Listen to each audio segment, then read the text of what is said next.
하나님 말씀 전하겠습니다. 오늘 민수기 5장에 왔습니다. 지금까지 잠깐 정리해드리면 민수기의 원래 이름이 뭐라 그랬죠? 베미드마르, 광야에서. 이 민수기의 원래 이름은 광야입니다. 광야에서. 민수기는 한마디로 이스라엘 백성, 출애굽한 이스라엘 백성의 광야 이야기다. 1장에서 먼저 12지파 인구조사하죠.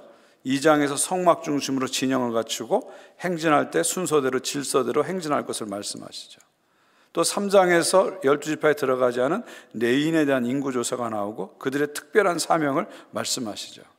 그리고 4장에서는 레인 중에서 30세에서 50세, 우리를 말하면 3040 세대죠. 30세, 50세 한참 일할 그 레인 사역자 명단을 또 인구조사에서 공개해 줍니다. 이게 4장까지 이야기입니다. 4장까지 인구조사 완료, 진영 배치 완료, 모든 조직 완료 딱 된 겁니다. 이제는 가나안 땅을 향해서 광야길을 걸어가면 됩니다. 근데 하나님께서 한 가지 일이 더 있다고 말씀하시죠. 그게 5장, 6장에 나오는 겁니다. 5장, 6장은 출발하기 전에 한 가지 할 일이 더 있다는 것을 말씀해 줍니다. 자, 5장, 6장은 뭐냐면 공동체, 성결, 홀리니스에 대한 얘기가 5장, 6장 얘기입니다. 5장에서는 먼저 진영 안에 부정한 것을 다 제거하고 가정 안에 부정한 것을 다 제거하라고 말씀하시고요. 6장에서는 이 성결의 롤모델인 나시린의 규정을 6장에서 말씀하십니다. 이게 무슨 얘기냐면 1장부터 4장까지는 조직 완료입니다. 조직 완료예요. 외적 조직을 완료하고요. 5장, 6장은 내적 성결을 갖추게 하는 겁니다. 먼저 외적 조직을 갖추게 한 다음에 5장, 6장에서 내적 성결을 갖추게 하는 것이 하나님의 그 계획입니다. 여러분, 이스라엘 백성들은 하나님이 계수하신 하나님의 군대예요. 여러분, 하나님의 군대는 총으로 칼로 싸우는 군대가 아닙니다. 하나님의 군대는 무기의 숫자로 이기는 군대가 아니에요. 하나님의 군대는 군사의 숫자로 이기는 군대가 아닙니다. 하나님의 군대의 무기는 홀리니스, 성결입니다. 성결입니다.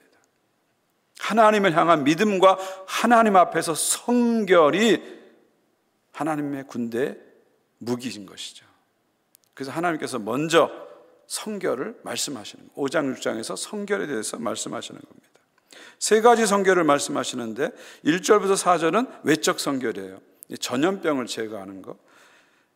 그 다음에 5절부터 10절은 내적 성결, 죄 문제를 해결하고요.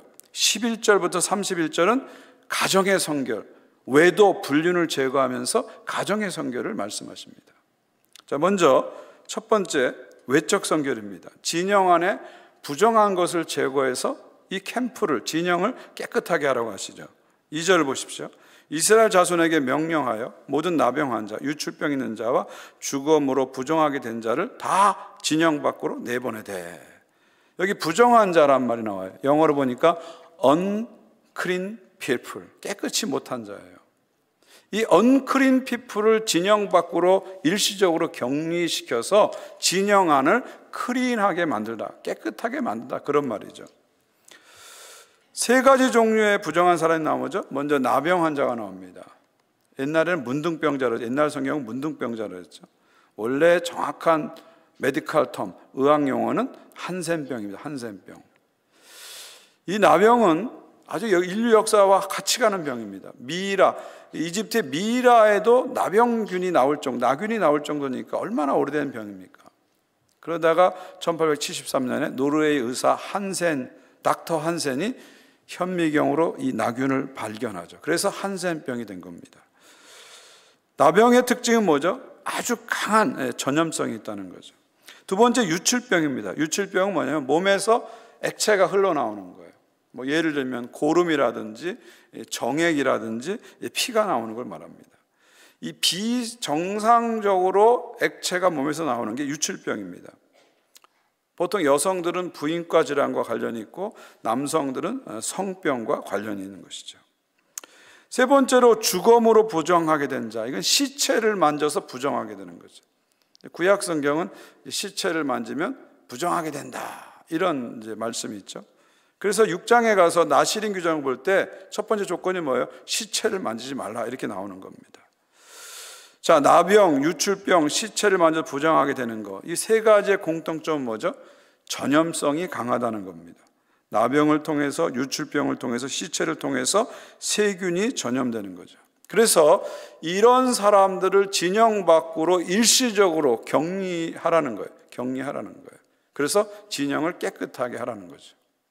요즘 말로 하면 소셜 디스턴싱, 사회적 격리를 하라는 겁니다.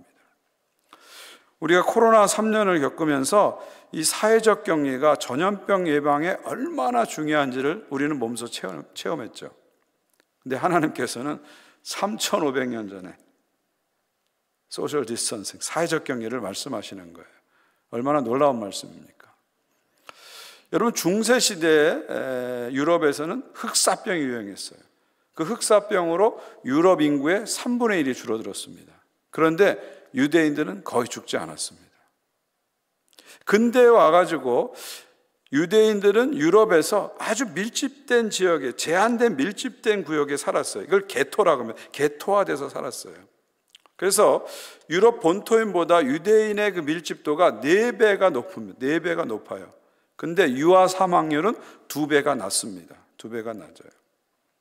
최근에 코로나 한참 유행할 때 같은 중동 지역에서 아랍 사람들보다 유대인의 감염률이 훨씬 낮았습니다. 왜 그럴까요? 왜 이런 일이 생겼을까요? 성경 말씀대로 살아서 그런 거예요. 유대인들이 말씀대로 안식일마다 절기마다 몸을 깨끗이 하고 목욕을 하고 집안을 청소하는 거죠.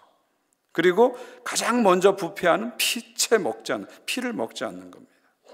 그리고 오늘 말씀처럼 철저하게 일찍부터 소셜 디스턴싱, 사회적 격리를 철저하게 지킨 거예요. 민수기 12장을 보면 모세는요, 자기 누나도 나병에 걸리니까 예의 없이 사회적 격리 시키잖아요. 우리가 코로나 한창일 때 막 기독교인들이 이상한 음모론에 빠져가지고 사회적 격리를 거부하고 일이 생겼는데 이 성경을 안 보셔서 그래요. 성경만 봐도 하나님이 3,500년 전에 소셜 디스턴싱, 사회적 격리를 이렇게 먼저 말씀하셨습니다. 무슨 얘기입니까? 무슨 얘기예요? 사실은 나병 환자, 유출병자, 시체 맞은 사람 내보내! 상당히 무자비하게 보이잖아요. 어떻게 보면 좀 무식해 보이잖아요. 근데 순종했더니 결과적으로 나에게 유익하고 공동체에 유익한 겁니다. 여러분, 하나님 말씀은요, 어떨 때 보면은 이상해요. 이해가 안 돼요. 근데 나중에 보면요, 이게 나에게 유익한 말씀인 게 깨달아질 때가 참 많습니다. 여러분이 성경이 좀 통독하고 있는데 구약 읽으면 이상한 얘기가 너무 많아요. 이해 안 되는 얘기가 너무 많아요. 근데 여러분이 성경의 역사적 배경을 쫙 보게 되면요, 이해가 되는 경우가 상당히 많아요. 하나님 말씀은 때로는 이해가 안 돼요. 불합리해 보여요. 그러나 순종하면은 결국 나한테 유익이 되고 공동체에 유익이 됩니다. 자, 두 번째는요, 왜 사회적 격리를 해야 하는 거죠? 왜 사회적 격리를 해야 돼요? 3절을 보십시오. 남녀를 막론하고 다 진영 밖으로 내보내되 그들의 진영이 더럽히지 않게 하라. 자, 왜 사회적 격리하니? 그 근본적 이유가 나오죠. 내가 그 진영 가운데 거하느니라. 무슨 말이에요? 하나님이 그 진영 가운데 있기 때문에, 그 캠프 가운데 있기 때문에 이 진영을 깨끗하게 해야 된다는 거예요. 하나님이 여기 임재하기 때문에 하나님이 거하는 공동체는 몸도 마음도 집도 깨끗해야 된다, 이 얘기를 지금 하고 있는 겁니다. 하나님과 동행하는 사람은 외적으로도 깨끗해야 됩니다. 몸도 깨끗해야 되고 집도 깨끗해야 됩니다. 한국에 가보니까 이런 글귀가 적혀 있더라고요. 아름다운 사람은 머문 자리도 아름답습니다. 여러분, 어디 써 있는 글인지 아세요? 어디 써 있죠? 이런 글이? 화장실에. 화장실 공중화실 입구에 보면은 아름다운 사람은 머문 자리도 아름답습니다, 이렇게 써 있어요. 저는 이 말에 참 은혜를 받았어요. 우리 크리스찬은요, 머문 자리가 아름다워야 돼요. 여러분, 청결도 거룩입니다. 청소도 거룩이라는 거 잊지 마십시오. 몸을 깨끗이 하시고 집을 깨끗이 하는 것도 거룩이다. 하나님 동행하는 사람은 그래야 된다. 그게 나에게 유익이다. 그렇게 우리가 받으셔야 됩니다. 여러분이 머문 자리는 항상 깨끗하고 정리가 되어 있어야 돼요. 여러분이 교회 와서 예배당을 쓰시든 체육관을 쓰시든 교실을 쓰시든 부엌을 쓰시든 어떤 공간을 쓰시든지 여러분이 머문 자리를 깨끗하게 하셔야 돼요. 정리하셔야 돼요. 작은 것 같지만 여기서부터 거룩이 시작되는 겁니다. 여러분이 머문 자리가 아름답기를 주님의 이름으로 축원드립니다. 자, 이렇게 외적 청결을 쭉 말씀하신 다음에 이제 내적 청결에서 말씀하십니다. 죄 문제를 다루세요. 6절을 보십시오. 이스라엘 자손에게 이르라. 남자나 여자나 사람들이 범하는 죄를 범하여 여호와께 거역함으로 죄를 지으면, 남자든 여자든 하나님을 거역하는 죄를 범하면 어떻게 하라고요? 그냥 두지 말고 처리하라는 거예요. 처리하라는 거예요. 그러니까 앞에서는 나병, 유출병, 시체 만진 자, 이걸 처리하면서 외적 청결을 얘기했다면 이거는 내적 청결입니다. 마음의 죄를 그냥 두지 말고 해결하라는 거예요. 해결하라는 거예요. 우리 한 사람 한 사람이 지은 죄를 대수롭지 않게 그냥 두지 말라는 거예요. 쌓아두지 말라는 거예요. 그러면 공동체 전체가 오염이 될 수 있습니다. 죄를 지으면 명확하게 단죄하고 명확하게 심판해야 합니다. 그래야 공동체에 진정한 평화가 찾아옵니다. 자, 그러면 공동체 안에 사람들이 죄를 졌을 때 어떻게 해결해야 될까요? 이 과정을 이제 3단계로 설명합니다. 죄 문제를 해결하는 3단계 과정. 1단계 보십시오. 1단계. 죄를 자복하라고 하십니다. 죄를 자복하라. 무슨 말이에요? 죄를 인정하라는 거죠. 여기 7절을 보니까 그 지은 죄를 자복하고 그랬어요. 자복하고. 먼저 죄를 지면 내가 죄를 졌다고 자복하라는 거예요. confess하라는, 자복하라는 겁니다. 특히 여기서 말하는 죄는 혼자 방에서 은밀하게 지은 죄를 말하는 게 아니라 사람과 사람 관계에서 물질적으로 손해를 끼치는 죄를 말하는 거예요. 그러니까 요즘 말하면 민사상의 문제를 지금 다루고 있다는 것을 여러분이 보시면 됩니다. 이럴 때 어떻게 하라고요? 죄를 인정하라는 겁니다. 나는 당신께 죄를 졌습니다. 당신께 손해를 끼쳤습니다. 인정하라는 겁니다. 여러분이 누군가의 물건을 망쳤든지, 누군가의 화단을 망쳤든지, 누군가의 기분을 망쳤든지 인정하셔야 돼요. 어물쩍 넘어가서는 안 됩니다. 인정하시고 고백하셔야 됩니다. 죄를 졌으면 뻔뻔하게 변명해서는 안 됩니다. 정확하게 인정하고 사과할 건 사과하고 거기서 이제 해결이 시작된다, 그런 말이죠. 사과를 해도요, 나 중심의 사과를 하면 안 됩니다. 내 중심의 사과를 해놓고 사과했다고 하면 안 돼요. 피해자가 용서할 때까지 구체적으로 진정성 있게 사과해야 그게 진짜 사과죠. 부부간에도 마찬가지입니다. 부부간에도 마찬가지입니다. 진정성 있게 구체적으로 사과해야 관계 회복이 일어납니다. 예를 들면 남편이 어쨌든 잘못했어. 이거 사과 아니에요. 어쨌든 잘못했어. 그냥 넘어가자는 거야. 어쨌든 잘못했어. 또는 내가 잘못했다고 했잖아. 이것도 사과 아니에요. 이거 내가 잘못했고 했잖아. 그거 사과 아니에요. 이건 싸우자는 거예요. 사과 아닙니다. 예. 또 어떤 분은 이래요. 그래, 내가 잘못했어. 근데 넌 뭘 잘했어? 이것도 사과 아니에요. 이런 식의 사과는요, 안 하니만 못해요. 더 사람들의 성질을 돋굽니다. 여러분, 사과하실 때는 구체적으로 진정성 있게 해야 됩니다. 내가 말을 너무 심하게 했어. 그래서 당신 마음을 힘들게 했어. 미안해. 이래야 지금 사과가 되는 거예요. 내가 내 입장에서만 너무 생각하고 당신 입장을 생각하지 못해서 내가 당신 마음을 어렵게 했어. 정말 미안해. 이게 진짜 사과예요. 이렇게 사과해야 관계 회복이 일어나는 거예요. 관계 회복이 일어나는 거예요. 그러니까 먼저 여러분이 상대방에게 자신의 잘못을 솔직하게 인정하라는 거예요. 그때 이제 회복이 시작된다, 그런 말입니다. 자, 2단계는 뭐예요? 회개로 나타나야 됩니다. repentance를 accounting, 회개로 나타나야 돼요. accounting으로 보여줘야 됩니다. 7절을 보십시오.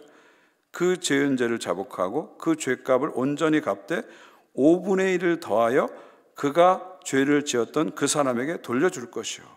아까 이건 민사상 문제라고 지금 말씀드렸잖아요. 어떤 사람에게 내가 물질적 손해를 주면 어떻게 하라고요? 5분의 1을 더해서 갚으라는 거예요. 20%를 덧붙여서 갚으라 그런 얘기예요. 예를 들면 내가 어떤 사람에게 1000불의 손해를 줘서 1000불에, 그럼 1000불만 갚으면 안 되고요. 정신적 피해 보상 200불을 더해서 1200불을 갚아라 그런 얘기입니다. 그래야 진짜 사과가 된다는 거예요. 그냥 말로만 사과하지 말고 물질로 보상하라는 거예요. 정말 리펜턴스 했으면 어카운팅, 회개로 나타나요. 어카운팅 상으로 나타나야 하는 거예요. 회개로 나타나라는 거죠. 제가 옛날에 목회했던 교회 한 장로님이 큰 사업을 했는데 교인들의 돈을 빌렸어요. 교회에서 돈 거래하면 안 되는데 이분이 돈을 빌렸어요. 근데 사업이 안 돼가지고 갚을 수 없게 됐어요. 그리고 자신은 그냥 사시는 거예요.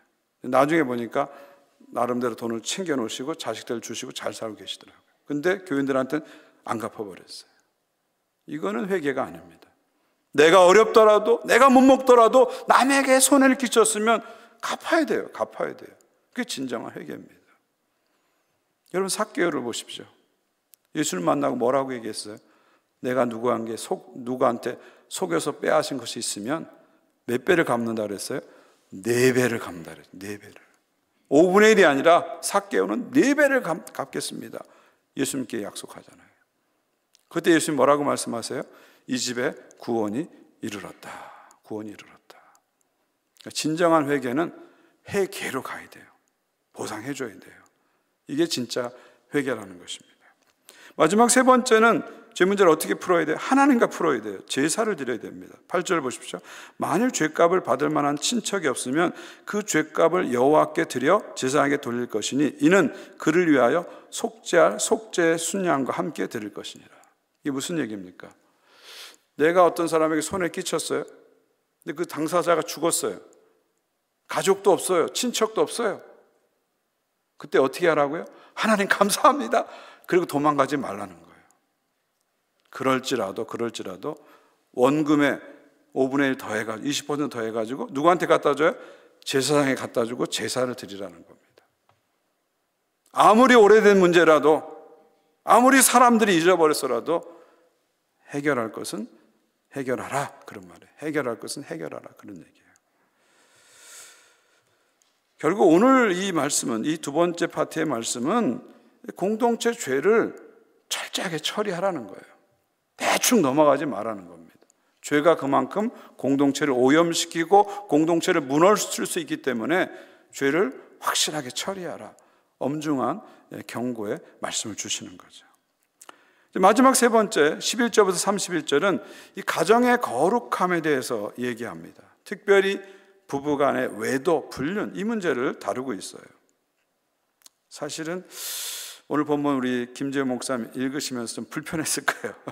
내용이 참 불편해요. 넓적다리가 어떻고 의심을 갖고 탈선하고 막 나오니까 좀 불편합니다. 근데 읽기도 불편한 이 말씀을 왜 하나님께서는 성경 한복판에 집어넣었을까요? 앞에서 말씀드렸듯이 하나님의 말씀은 당장은 이해가 안 되고 당장 이상하게 보이지만 다 이유가 있습니다. 다 하나님의 계획이 있어요. 우리가 머리가 좁아서 이해 못하는 거지, 하나님은 우리보다 한 수가 아니라 백수 천수를 내다보는 분이기 때문에 꼭 필요한 말씀이라 여기다 주신 거죠.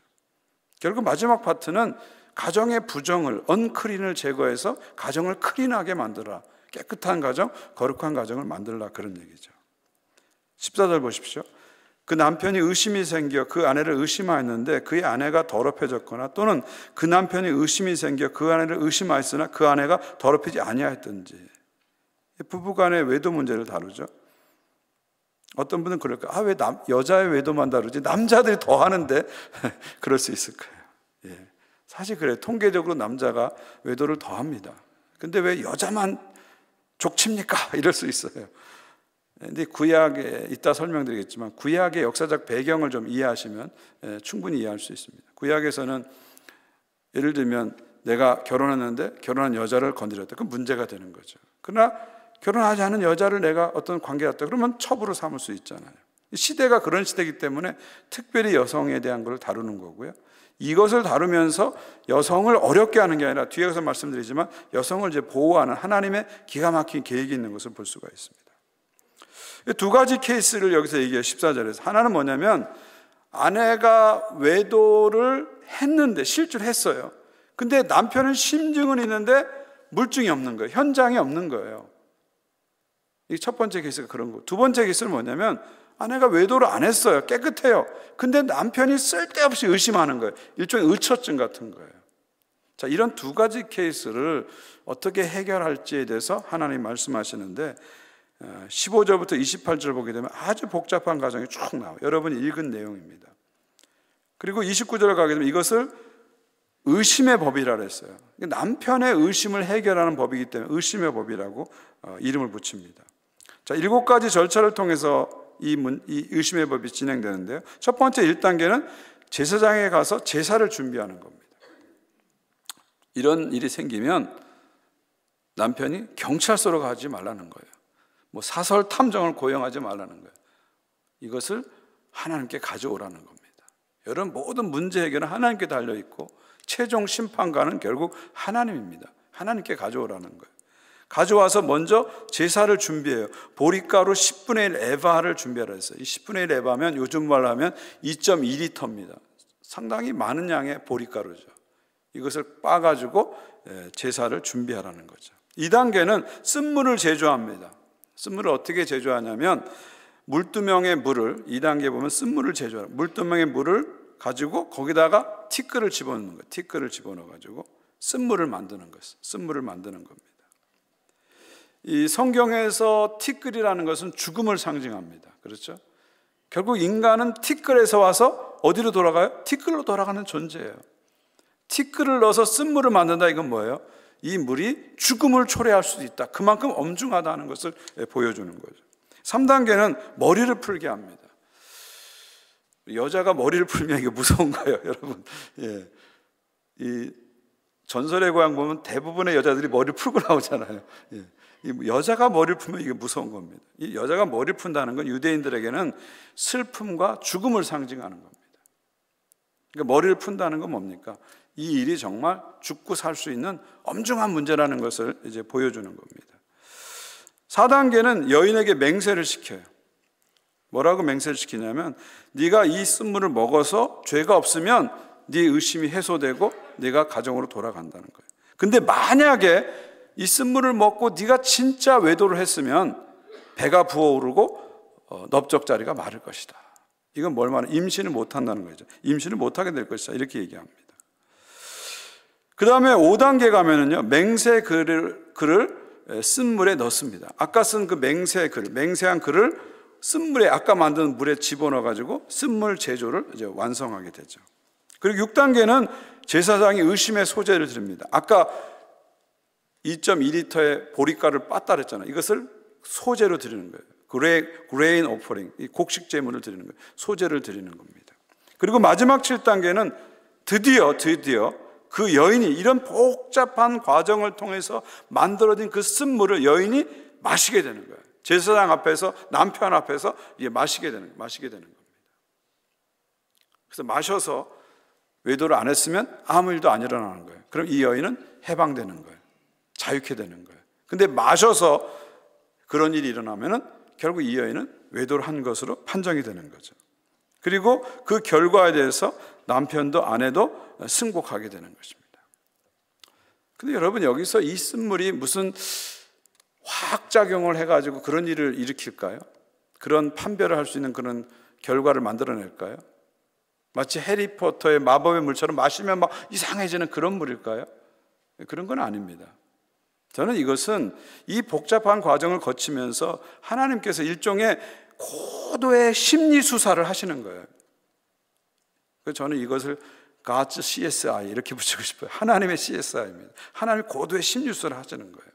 이 시대 사람들은 아주 종교적인 사람이기 때문에 이 정도 절차를 거쳐서 공개적으로 이런 과정을 거치게 되면 대부분의 여인들은 정말 외도를 했으면 자백하게 된다는 거죠. 심리적 압박을 주는 거죠, 일종의.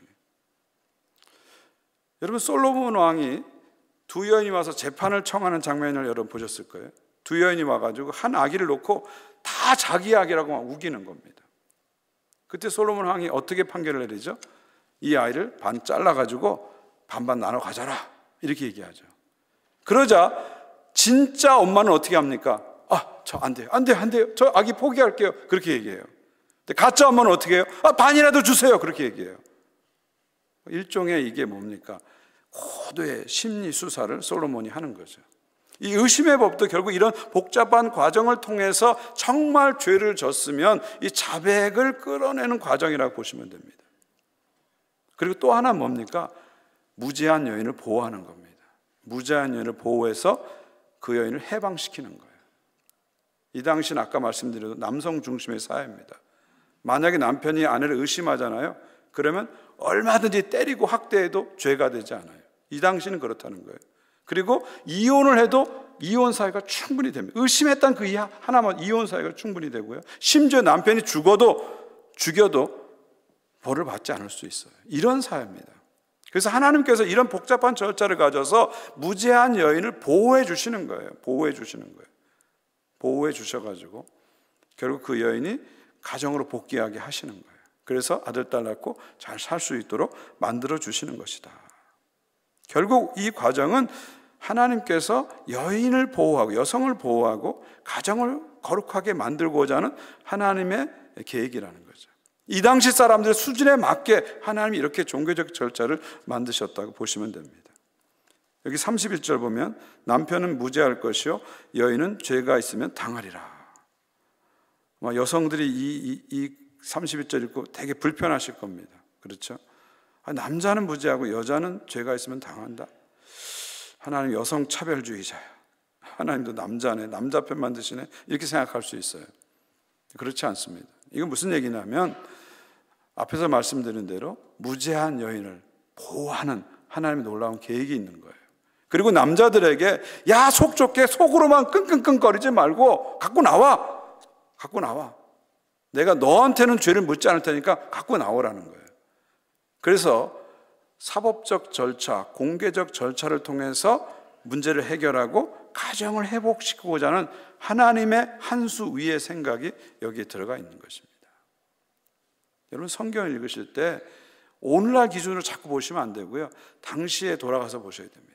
3,500년 전의 시각으로 보면 이 말씀은 아주 인권을 갖추고 여성을 보호하는 놀라운 하나님의 계획이라는 것이죠. 하나님의 자상한 그런 말씀이 여기 들어있는 것입니다. 여러분 아너킬링이란 말 들어봤습니까? 명예살인, 아너킬링. 이슬람권이나 힌두교권에서 여성이 가정에 수치를 가져오면 가정의 명예를 위해서 사적으로 살인하는 게 이제 아너킬링, 명예살인이죠. 여러분 이런 사건들이 캐나다에서도 심심치 않게 일어납니다. 심심치 않게 일어나요. 그 밴쿠버 지역의 서리 지역에서는요, 힌두교를 강하게 신봉하는 남편이 자기 아내가 다른 남자와 같이 서서 담배를 피웠다는 이유만으로 자기 아내를 무참하게 살해했어요. 이게 아너킬링입니다. 지금도 이런 일이 일어나는데 3,500년 전에는 남편이 의심만 해도 아내를 학대하고 이혼시키고 죽일 수 있는 그런 세상이에요. 하나님께서 그걸 아시고 그들의 문화와 수준에 맞게 의심의 법을 만드셔서 합리적으로, 공개적으로, 정상적으로 처리하게 하시는 거예요. 그래서 여성을 보호하고 결국은 가정을 보호하고 가정을 클린하게, 거룩하게 만드는 하나님의 놀라운 뜻이 있는 것입니다. 하나님이 원하시는 것은 가정의 거룩이에요. 가정의 거룩입니다. 지난주에 우리 교회가 속해 있는 노회가 열렸습니다. 노회는 이제 교회들의 모임, 노회가 열렸어요. 근데 지난주엔 특별히